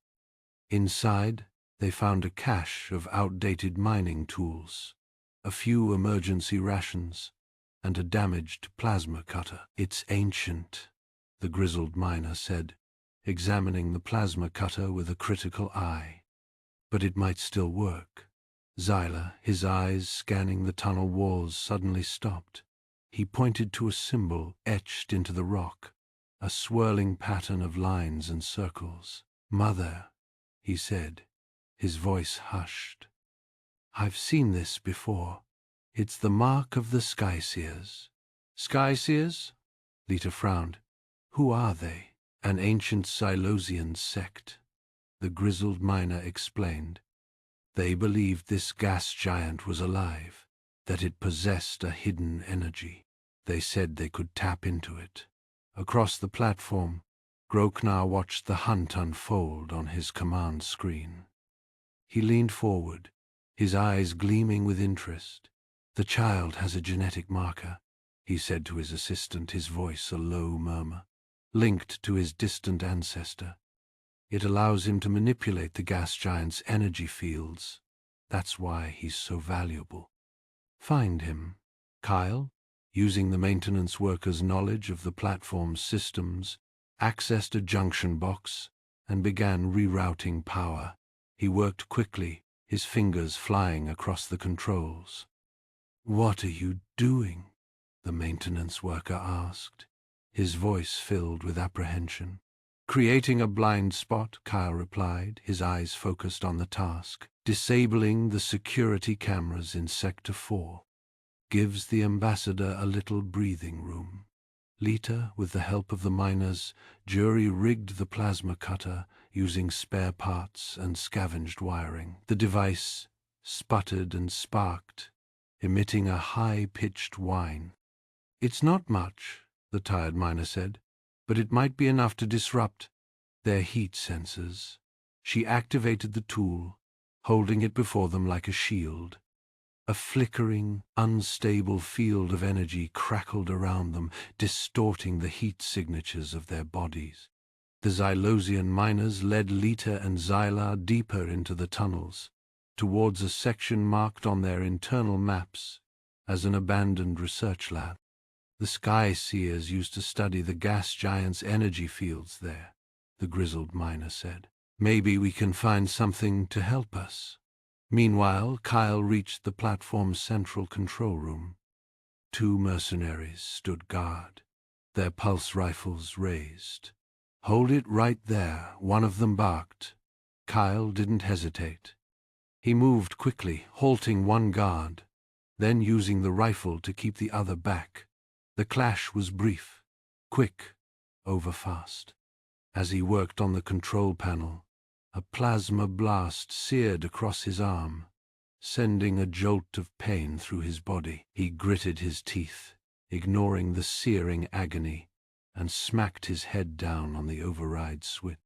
The lockdown system shuddered, then partially disengaged. The shuttle bay doors groaned open a few inches, a sliver of hope in the darkness. Lita and Xylar reached the abandoned research lab. The room was filled with strange equipment, dusty consoles and cryptic symbols etched into the walls. In the center of the room, they found a device that resembled a giant tuning fork, its prongs humming with latent energy. "This is it," the grizzled miner said, his voice awed. "An energy amplifier. The Sky Seers used it to tap into the gas giant's power." "Can it amplify the plasma cutter?" Lita asked, her voice tight with hope. "It can," the miner replied, "but it will drain the platform's remaining power reserves. Everything will go dark." Lita hesitated. Use the device, escape, and potentially strand Kyle and the remaining miners? Or abandon the escape attempt and risk capture? Suddenly, the lab doors slammed open, and Groknar's lieutenant strode into the room, flanked by 2 heavily armed mercenaries. "Nowhere left to run, Ambassador," he sneered. "I have your Xylosian friends. Surrender the whelp, or they die." Through the viewport, Lita saw the captured miners, their faces bruised and bloodied, kneeling before the mercenaries. The lieutenant raised his hand, signaling for their execution. Lita's hand trembled as she reached for the energy amplifier. Then, darkness. The lights flickered, died, and the entire mining platform plunged into absolute terrifying blackness. Kyle, relying on his enhanced night vision, a gift lost to most species confined to the artificial glow of space stations, took the lead. The research lab was plunged into absolute black, the emergency lights having flickered and died with the explosion. He could make out the faint outlines of equipment, the sharper angles of Lita's diplomatic attire, the small, trembling form of Xylar pressed against her leg. "Stay close," he murmured, his voice barely audible above the distant rumble of the blast. "Ambassador, plasma cutter ready." Lita, ever pragmatic, held the device aloft. The hum of its charging was a high-pitched whine that grated on Kyle's ears, a stark contrast to the low thrum of his own enhanced senses.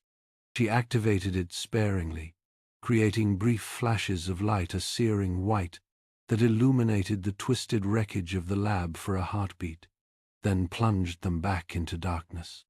Each flash was a calculated risk, disorienting any pursuing mercenaries but also revealing their own position. "This way," Kyle directed, his hand outstretched, guiding Lita and Xyla through the debris field. He spotted it, a subtle seam in the wall, behind a toppled bookshelf, almost invisible even to his trained eyes. The Xylosian miners had mentioned it during their hurried evacuation. A hidden passage, a secret escape route, used by an ancient sect who once studied the gas giant's energies. A flicker of heat registered on Kyle's senses, too regular to be a geothermal vent. "Thermal scan," he muttered. "They're using thermal scans." Lita cursed in Ferengi. "Groknars, Lieutenant." He wouldn't trust this to common thugs. The passage opened into a narrow tunnel, the air thick with the smell of ozone and something else, something ancient and mineral. The tunnel sloped downwards, the darkness absolute. Then, ahead, a faint orange glow flickered. "Geothermal vents," Kyle said, his voice hushed. "Underground cavern. Natural light of a sort." As they emerged into the first cavern, the heat hit them like a wall. Steam hissed from vents in the rock, casting dancing shadows across the cavern walls. Strange crystalline formations jutted from the ceiling, reflecting the orange light in 1,000 fractured patterns. Lita, ever the negotiator, approached the Xylosian miners who huddled near the largest vent, their faces etched with fear. "I require your continued assistance," she stated, her voice firm despite the circumstances. "Your knowledge of these caverns. In exchange, I offer a share of my future profits, a substantial share." The miners, their eyes wide with a mixture of fear and greed, exchanged glances. One, older than the rest, stepped forward. "What kind of share, Ambassador?" Xyla, who had been unusually quiet, tugged at Kyle's sleeve. "Gunny," he whispered, using his nickname for Kyle. "I feel it, the energy. It's strong here." He pointed towards a deeper part of the caverns, his small hand trembling. Kyle frowned. "Feel what, Xyla?" But before Xyla could answer, Lita's comm chimed. Her face paled as she listened. "Groknar," she hissed, cutting the connection. "He knows about Xyla. He wants him alive. Something about his genetic trait, unlocking an energy source." Kyle's teeth gritted. They weren't just running anymore. They were protecting a key. He surveyed the cavern, his mind already calculating. "We need to slow them down. By ourselves, sometime." He gestured to a pile of discarded mining tools, pickaxes, drills, lengths of cable, improvised traps. "Ambassador, keep Xyla close." He worked quickly, his hands moving with practiced efficiency. A tripwire connected to a falling pile of rocks, a pit concealed beneath a sheet of shimmering heat haze from a vent. A drill rigged to swing like a pendulum, simple but effective. As they moved deeper into the caverns, the geothermal vents grew larger, the air thicker with heat and the smell of sulfur. The orange glow intensified, revealing a massive crystal formation that pulsed with energy. It was breathtaking, a cathedral of light and power. "This is it," Lita breathed, her eyes wide with awe. "The source," Xylar gasped, clutching his head. "Too much. Too strong." Before Kyle could react, the mercenaries burst into the cavern, weapons raised. Groknar's lieutenant, a hulking brute with a scarred face, led the charge. "There they are! Get the boy!" They were trapped. The crystal formation blocked their escape, and the mercenaries were closing in. Kyle moved without hesitation. He shoved Lita and Xylar behind the crystal formation, using its bulk as cover. "Stay here," he commanded. "I'll hold them off." He melted into the shadows, his movements fluid and silent. The mercenaries, blinded by the darkness and disoriented by the heat, stumbled into his traps. A rock slide crashed down, scattering them. A drill swung out of the darkness, knocking one off his feet. Kyle moved like a ghost, a predator in his element. A silenced pulse pistol coughed, dropping one mercenary. Another went down with a choked gasp, a mining pickaxe buried in his chest. He was a whirlwind of controlled violence, thinning their ranks with brutal efficiency. Lita activated the crystal formation, channeling its energy through her modified plasma cutter. A surge of raw power pulsed through the cavern, overloading the mercenaries' weapons and communications systems. They staggered, clutching their heads, their faces contorted in pain.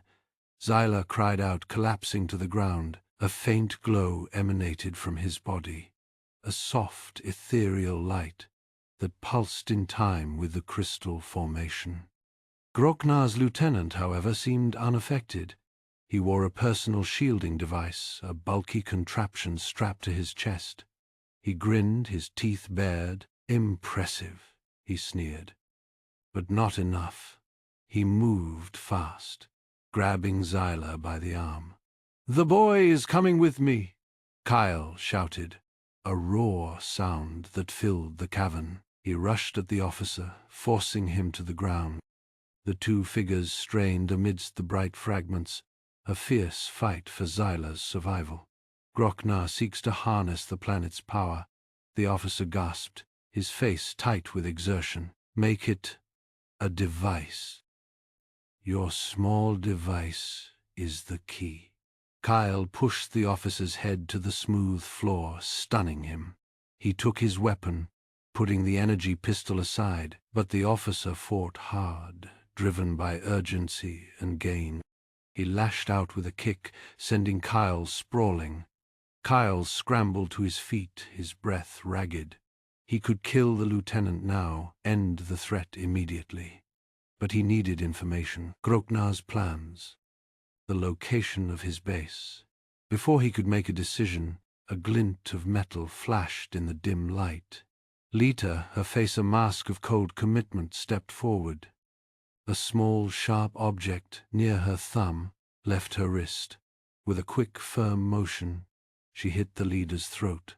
The leader gasped, his eyes opening wide in surprise. He slumped to the ground, unconscious but alive. "He knows too much," Lita stated, her voice devoid of emotion. "We can't risk him talking." As they secured the lieutenant, a low rumble shook the cavern.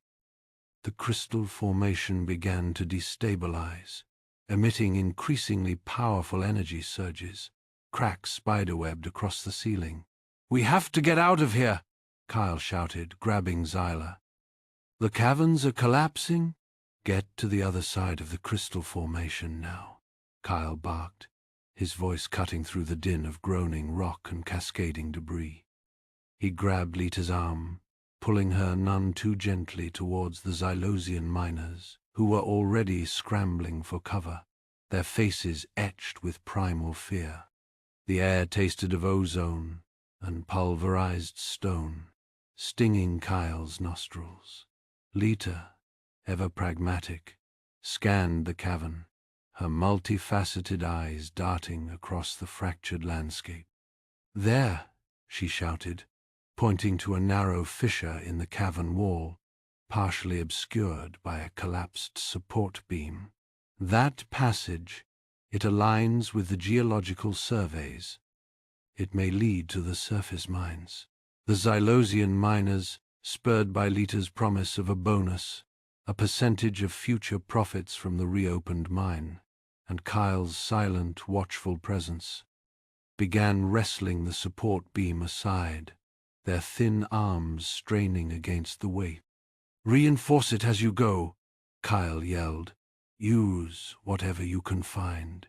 The miners, understanding the urgency, started stripping metal plating from the fallen equipment, wedging it into the cracks and crevices around the passage entrance. Kyle knelt beside Xyla, his brow furrowing. The boy's breathing was shallow and rapid, his small chest heaving. The portable scanner Kyle got from the aid box showed a series of troubling numbers. "His biosigns are changing quickly," Kyle said, his voice tight with concern. "He needs medical attention, and fast." Lita, her fingers flying across her wrist-mounted corn, barked orders in rapid Ferengi. "Dr. Farek, this is Ambassador Lita. I need a remote diagnostic scan, priority 1. Xyla is experiencing complications. We are located in the lower Xylosian mining caverns. Coordinates." Her voice trailed off as static crackled through the con. "Damn it! The signal is too weak." She adjusted the antenna, her ears twitching in frustration. "Doctor, can you hear me?" A distorted voice crackled back, barely audible above the interference. "Ambassador, signal. Weak. Attempting. Lock." A holographic projection flickered to life above Lita's corn, displaying a rudimentary scan of Xyla's vital signs. Genetic potential. Activated. Energy. Field. Manipulation. Significant. Physical. Cost. The signal died completely. Kyle swore under his breath. Energy field manipulation. What the hell does that mean? Lita's eyes widened, a mixture of fear and awe flickering across her face. It means Xyla's powers, they've awakened. He can manipulate the gas giant's energy fields. Powers? Kyle's voice was incredulous. "We need to suppress them," he stated firmly, "until we can get him to a proper medical facility. It's too dangerous otherwise."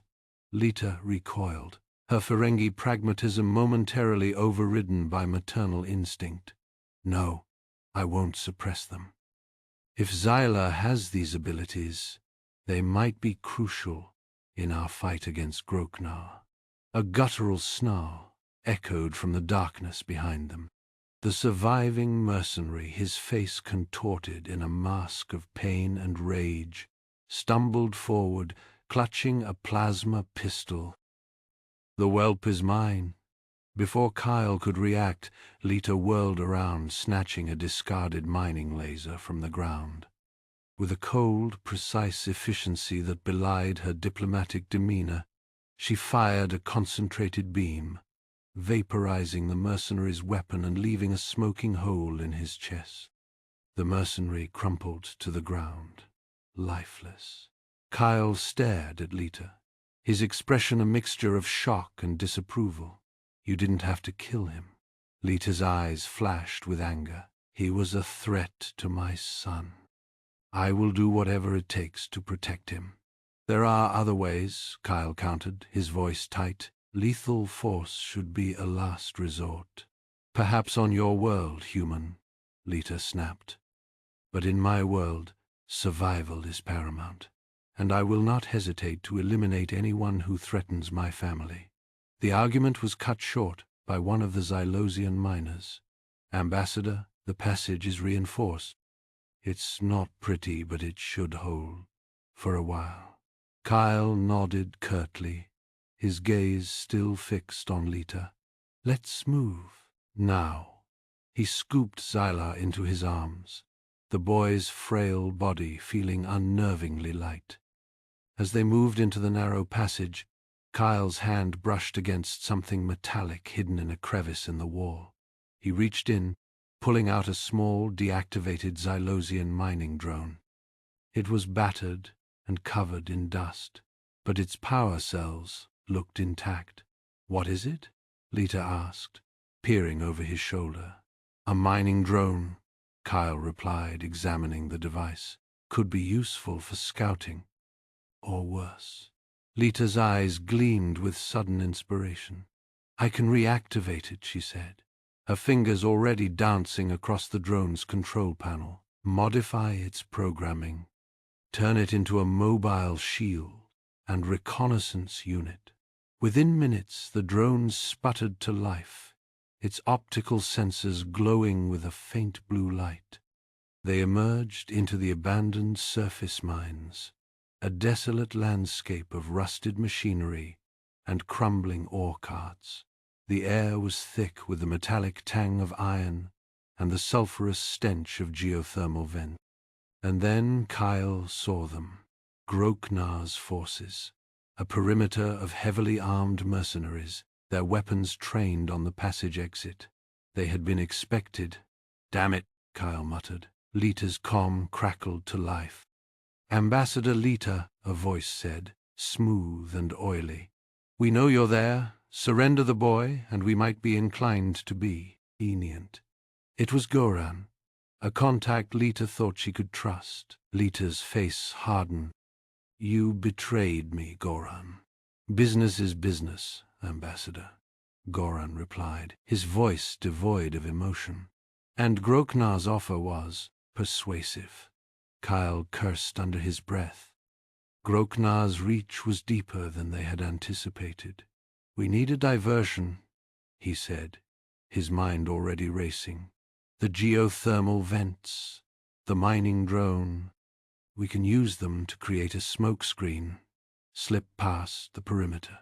Lita nodded, her eyes narrowed in thought. "I have another asset," she said, her voice low. "A former business associate, turned smuggler. He can provide us with transport off-world, but his loyalty is questionable." As they huddled together, planning their desperate escape, Xyla stirred in Kyle's arms, his eyes fluttered open, focusing on Kyle's face. A faint, ethereal glow emanated from his skin. He reached out a trembling hand, his small fingers grasping Kyle's arm. "Help me," he whispered, his voice weak but clear. Kyle looked down at the boy, his heart clenching. In that moment he saw not just an alien child, but a vulnerable, innocent life in desperate need of protection. He met Xyla's gaze, his own eyes filled with willpower. "I will, kid," he said, his voice firm. "I promise you, I will." The vow solidified his role, etching it into his very being. He was Xyla's protector, and he would face hell itself to keep him safe. Kyle initiated the geothermal vent diversion. A series of muffled thumps resonated through the mine tunnels, followed by the hiss of escaping steam and the distant rumble of collapsing rock. Widespread confusion erupted among Groknar's forces, their shouts echoing through the network of passageways. The mining drone, now serving as a mobile shield, trundled forward, its reinforced plating deflecting stray laser fire that pinged harmlessly against its surface. Sparks showered around them as Kyle guided the drone through the chaotic mine tunnels. Lita close behind, her face etched with concern. As they navigated the twisting passages, Xyla, pale but focused, pressed a hand against the cool rock wall. "Patrol, approaching," he whispered, his voice strained. He pointed towards a barely visible fissure in the rock face. "Hidden passage. This way." Lita hesitated. "Xyla, you're pushing yourself too hard. These hours, they're draining you." Kyle, never breaking stride, glanced back. He's helping us survive, Ambassador. We do what we need to do. He trusted the boy's instincts, a skill honed in the unforgiving crucible of combat. They reached the designated rendezvous point, a dilapidated transport hub, its flickering neon signs casting long, distorted shadows. A battered freighter, the Stardust Drifter, sat on the landing pad, surrounded by heavily armed mercenaries with suspicious eyes. The smuggler, a gruff Xylosian named Vorak, emerged from the ship's loading ramp, his mandibles clicking. "The price has increased," he rasped, his voice like gravel. Groknar's tightened security. Higher risk. Lita stepped forward, her Ferengi cunning sharpening her features. "Risk is factored into the initial agreement, Vorak. We had a deal." Vorak remained unmoved. "Deals change. Word is, Groknar's offering a tidy sum for your safe return, Ambassador. Perhaps an alliance would be more profitable." Kyle stepped in front of Lita, his presence radiating a quiet menace. "We have a deal, Vorak. I suggest you remember the consequences of breaking it." His voice was low, a barely audible growl that sent a shiver down Vorak's spine. Vorak, intimidated by Kyle's unwavering gaze, swallowed hard. "Fine. The agreed price. But a thorough search. No hidden weapons or valuables." As Vorak's mercenaries began to search their belongings, Xyla gasped, clutching his head. A sudden power surge erupted from him, causing nearby equipment to sputter and die, plunging the transport hub into a brief blackout. During the chaos, Kyle moved with blinding speed. He subdued two of Vorak's fighters, taking their blasters with practiced ease. The weapons were now in his hands, a silent promise of swift payback. Lita, witnessing Kyle's lethal efficiency, felt a surge of gratitude and a growing sense of trust. This human was more than just a bodyguard. He was a force of nature. Vorak, enraged by the disruption, roared, "Enough! I'm abandoning this deal!" Lita raised a hand, her voice calm despite the tension. "I have information, Vorak. Information about a rival smuggling operation. One that uses the Xylo Nebula routes. Details Groknar would pay dearly for." Vorak's eyes narrowed, greed warring with caution. The potential profit was too tempting to ignore. "Very well, the deal stands." He subtly signaled his remaining mercenaries, a barely perceptible gesture indicating a potential double-cross. As they boarded Vorak's ship, Xyla collapsed, his small body limp in Kyle's arm. His powers had drained him, leaving him weak and vulnerable. He needed medical attention, and fast. Kyle gently carried Xyla onto the ship, placing him in a makeshift medical bay. Lita remained vigilant, her senses on high alert, sensing Vorak's duplicity and preparing for the inevitable betrayal. Vorak's ship launched from the transport hub, narrowly avoiding a patrol of Groknar's fighters that streaked across the sky. The Stardust Drifter pierced the atmosphere, setting course for the uncertain sanctuary of hyperspace. As they entered the swirling vortex of hyperspace, Kyle discovered a small metallic device attached to the ship's hull, a tracking beacon. Vorak had betrayed them. Groknar knew exactly where they were. Lita and Kyle exchanged a knowing glance, a silent acknowledgement of their perilous situation. Trapped on a ship with a treacherous smuggler, hunted by a ruthless enemy, their future was anything but certain. Xyla stirred weakly in the medical bay, his eyes fluttering open. He reached out to Kyle, his voice barely a whisper. "Darkness coming." A great darkness. Kyle moved with a speed that belied his age, a blur of controlled violence. Vorak, mid-rant about Ferengi honor, didn't even have time to scream before Kyle disarmed him, a swift strike to the throat silencing him permanently. The remaining mercenaries, seeing their leader fall, hesitated for a crucial moment. That was all Kyle needed. 2 went down with broken limbs, courtesy of Xyla's discarded toy transporter, surprisingly sturdy plasteel. The last surrendered, whimpering. Lita, her face a mask of cold calculation, approached Vorak's prone form. "Ferengi honor is often negotiable," she said, her voice dangerously soft.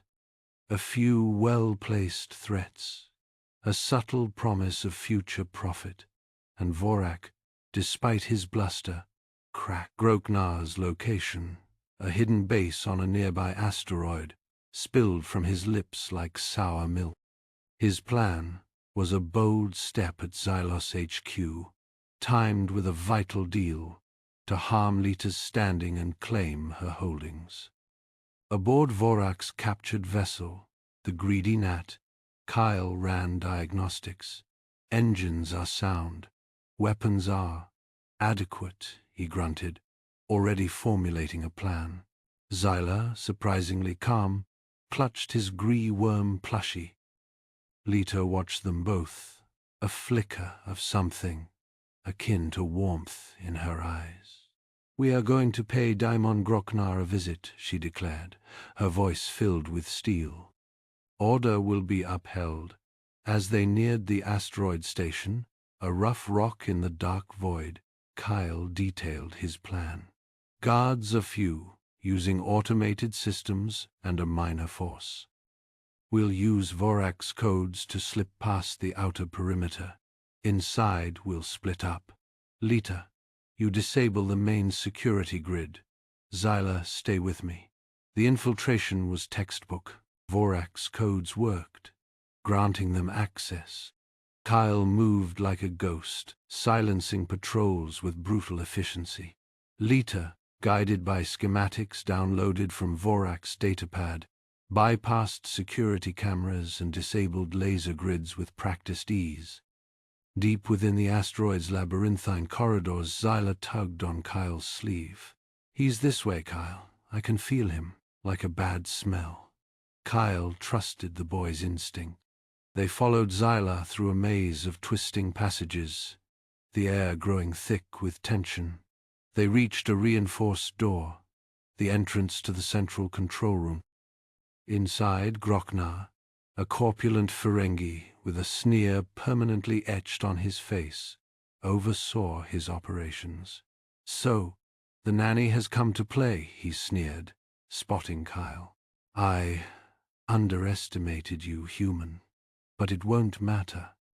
Soon, Ambassador Lita will be ruined, and her assets will be mine. And as for the whelp, he will be a very profitable asset indeed." Kyle's eyes narrowed. "You're messing with the wrong family, Groknar." The ensuing battle was short and brutal. Groknar, despite his wealth, was no match for Kyle's combat skills. He relied on automated turrets and energy shields, but Lita, working furiously at a nearby console, disabled them one by one. Rule of acquisition number 109. Dignity and an empty sack is worth less than no dignity, and a full sack, she shouted, rerouting power from the shields to overload the turrets. Kyle, with a final bone-jarring punch, sent Groknar sprawling. The daimon lay gasping on the floor, defeated. With Groknar neutralized, Lita seized control of the base's systems. "His operations are dismantled. His resources are limited. His standing quite damaged," she announced, a hint of triumph in her voice.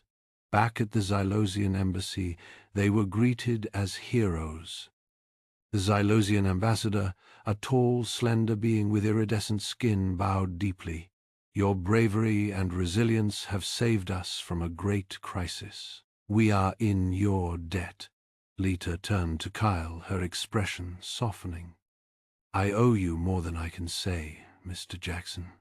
You have protected my son and me with unwavering loyalty.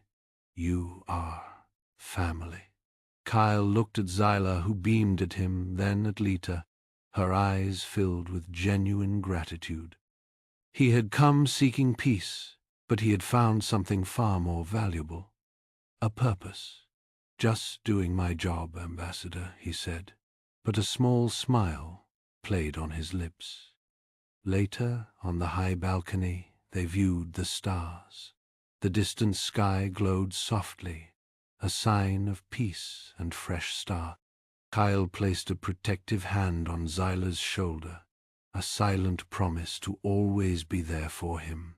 He was no longer just a retired Marine, haunted by the ghosts of his past. He was a protector, a friend, a father figure. He was home.